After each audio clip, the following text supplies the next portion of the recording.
Yo, yo, yo! Welcome back to the MMA Short Show. Is always your boy, Steven Moustaris. And guys, man, this is the one video I feel like I've been doing quite often recently when it comes to Tony Ferguson that I don't want to fucking do, but here I am. It's another Tony Ferguson fight week. You can even say it's another Bobby Green fight week, whatever you guys want to say. Sometimes these matchups, I get the legendary, status around these guys and the aura and everything is, it's pretty cool. We all get excited for these two to fight. But if we're being real here, guys, this is one of those fights I don't want to see. I really don't want to see it, and I'm just being real here. It's because I truly care about our legends. I truly care about their well-being, and you got to be living under a rock to not understand what Tony Ferguson's been going through in his life in the last couple years. I don't want to speak on it too crazy, but it seems like he might be battling with either some sort of substance abuse or some sort of drinking thing. That's really been impacting his family life over the last couple years. We've seen him getting arrested, pulled out of places, kicked out of places. Been seeing a lot of weird things, some weird tweets that he's been having over the years. And I don't think it's any coincidence at all that he starts losing, 5, 6 in a row, starts getting knocked out, starts falling off. And, he is getting older too. He's 40 or whatever. Same with Bobby Green. And it's just one of those ones, man. I don't need to see Tony Ferguson get beat by Bobby Green, man. It was fine when I saw him losing to Charles Oliveira. It was fine when I saw him losing to Gaethje.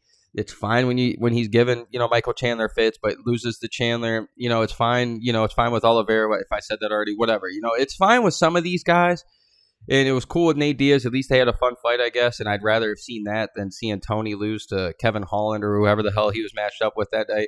But, still, it's just tough out here, guys. I don't know what I want to. I don't want to see Tony lose to a Bobby Green, and I also don't need to see Tony Ferguson beat a Bobby Green. Let's be real. Bobby Green's 42, or so he's getting pretty close to that. And it's man, what's a win for? It's cool for all of us to see Tony get back into it. It does worry me a little bit that he seems to be saying that he wasn't taking his last previous fight seriously, which is how do you not take those seriously? You're fighting Justin fucking Gaethje.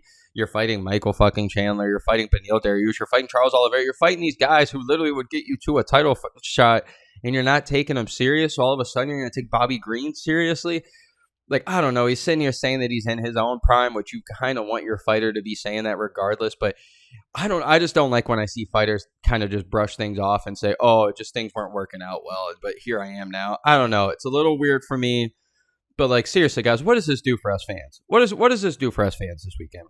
Okay, let's say Bobby Green goes out there, which he is very capable of doing. The dude is very powerful and is great boxing. What happens if he just pieces up Tony Ferguson all night? What are we going to do? Then we're going to for sure know Tony doesn't have it anymore.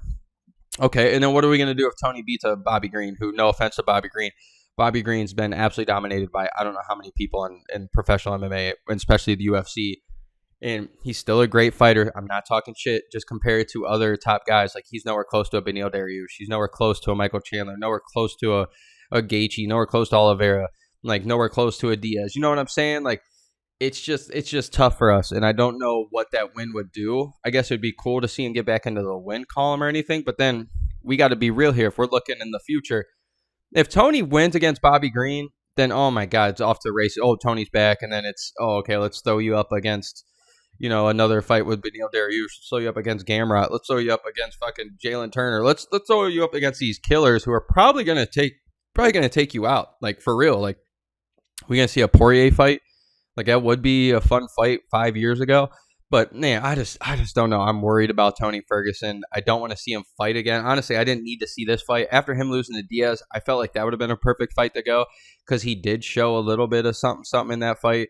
And even though he got submitted and everything, at least he didn't get knocked out. He was getting hit a little bit, but he was also hitting Nate a little bit. So I don't know. I just hate when we get to these points, man. And it's just another reminder to appreciate your fighters while we have them, guys.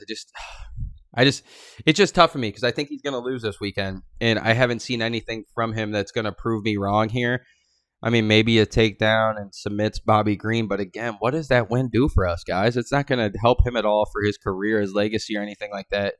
No, maybe cool, show resiliency, whatever, come back and win. But I don't know, it's just tough, man. It is just tough times out here in the UFC, especially for our legends who just keep getting older and older in front of our eyes. So you guys let me know for sure. good luck to Tony. I want him to win, but it's a tough one, guys. It's a tough one. But as always, your boy, Steven Moustaris. Let's go, baby.